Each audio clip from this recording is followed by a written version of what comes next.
In this video, we will be going over lesson 4, subtracting integers.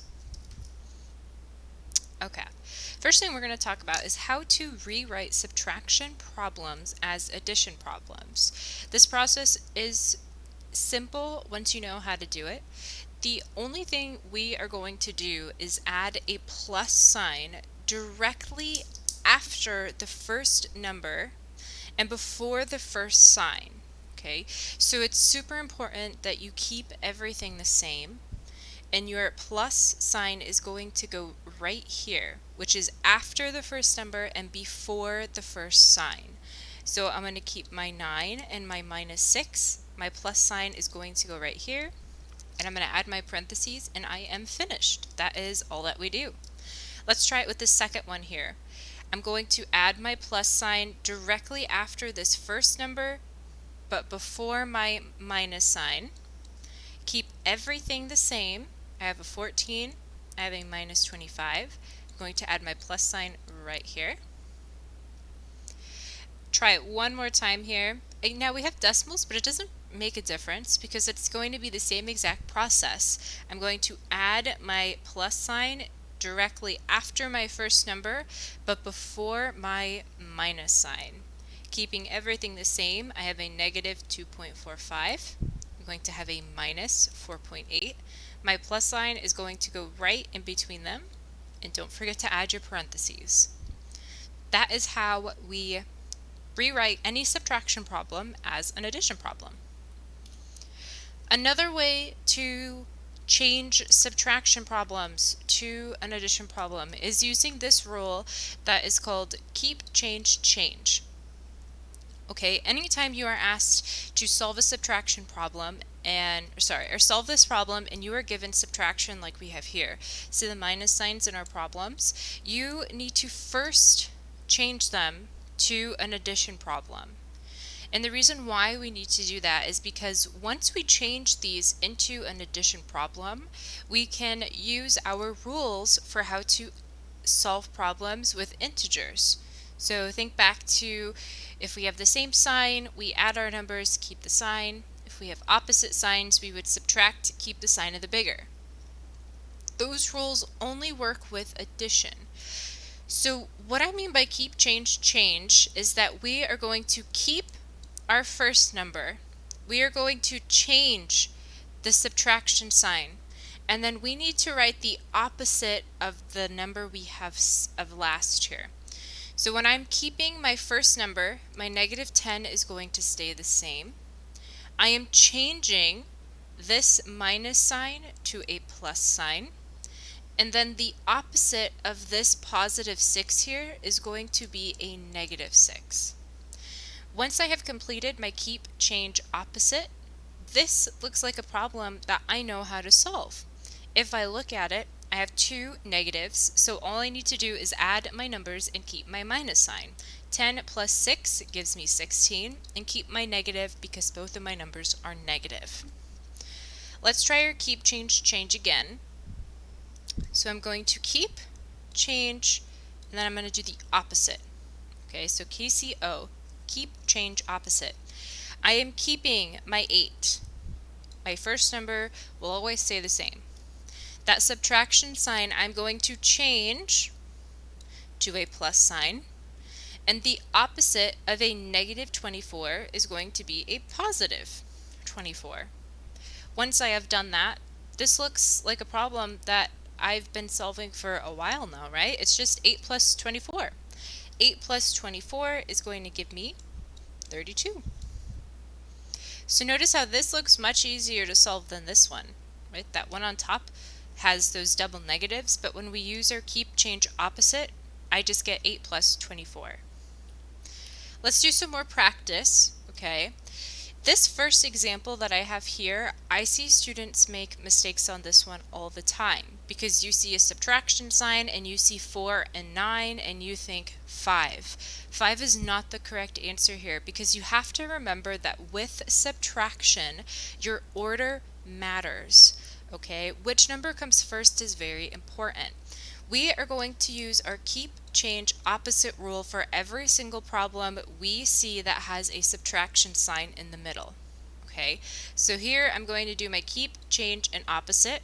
I'm going to keep my 4, change my minus sign to a plus sign, and the opposite of this positive 9 here is going to be a negative 9. Now, I see I have a positive 4 and a negative 9. So since I have opposite signs here, I'm going to use my rule where I subtract my numbers and keep the sign of my bigger. 9 minus 4 gives me 5. This 9 is larger than 4. 9 is negative, so my final answer here is going to be negative 5. Okay, so this is why using keep, change, opposite is super important anytime you see a subtraction problem, because it's really easy to kind of go a little bit too fast and make a silly mistake like this and forget your negative. All right, let's try our second example here. I'm going to keep, change, opposite. Keep my negative 16, so negative 16 stays the same. I am changing my subtraction sign to a plus sign. The opposite of this positive 7 is going to be negative 7. Now I can use my rule where if I have the same sign, I have a negative 16 and a negative 7, all I need to do is add my numbers and keep my sign. 16 plus 7 is going to give me 23. Since both of my numbers are negative, I will keep my negative. Final answer here will be negative 23. Alright, and then we have our last example here. I'm going to keep, change, opposite. So I'm keeping my first number, which is this negative 3.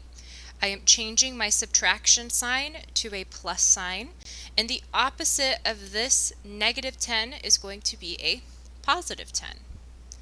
Once I have this, I notice I have a negative sign and a positive sign, which means I have different signs. I'm going to use my rule where I subtract my numbers, keep the sign of the bigger. 10 minus 3 gives me 7. This 10 here is larger than 3. 10 is positive, so my answer is going to stay positive. So the biggest thing to remember is anytime you see subtraction and it's asking you to solve it and you have some negatives there, you want to make sure you are doing keep, change, opposite. Once you do keep, change, opposite and you have that addition problem, you just need to use those rules that we learned before and solve your problem. Here's a little bit more practice for us. I'm going to go a little bit faster with these ones. Our first one, I want to keep, change, opposite. I'm going to keep my 21, change my subtraction to a plus. The opposite of a positive 50 will be negative 50. Here I see I have different signs, a positive and a negative number. So I'm going to subtract my numbers. 50 minus 21 is going to give me 29. If I look, 50 is larger and 50 is negative, which means my final answer is going to be negative 29. Our second example, I'm going to keep, change, opposite. I have 12. I'm going to keep that. My minus sign, I'm changing it to a plus. The opposite of a negative 6 is going to be a positive 6. 12 plus 6 is 18. And our very last example here, I'm going to keep, change, opposite. Okay, I'm keeping my negative 5. I am changing my minus sign to a plus sign. The opposite of negative 80 is going to be positive 80. I have different signs, a negative 5 and a positive 80, which means I need to subtract. 80 minus 5 is going to give me 75. 80 is bigger than 5 and 80 is positive, which means my final answer will also be positive. Okay. Alright, last problem that I have for this video is a slight word problem. It says that Jimmy has a piece of string that is 14 inches long and Sam has a piece of string that is 17 inches long. We want to know how much larger is Sam's string than Jimmy's string. Okay, so let's draw Jimmy's string here. Jimmy's string, here's Jimmy's string, and it is 14 inches long. Okay, And then it looks like Sam's string is going to be a little bit longer. It's going to be 17 inches long. We want to know how much more string does Sam have than Jimmy? Okay, well, if Sam's string is 17 inches and Jimmy's string is 14 inches, Sam's has 3 more inches. If I were to do some subtraction here, 17 minus 14, I would get 3, which means that here, this is 14 inches on Sam's string. She has this extra 3 inches that Jimmy does not. So our answer for this problem would be 3 inches. Sam's string is 3 inches longer than Jimmy's. Alright, that is all that I have for this video. If you would like some extra help with subtracting with integers, please let me know or come to one of my open sessions. I hope you have a wonderful rest of your day, and thank you again for watching.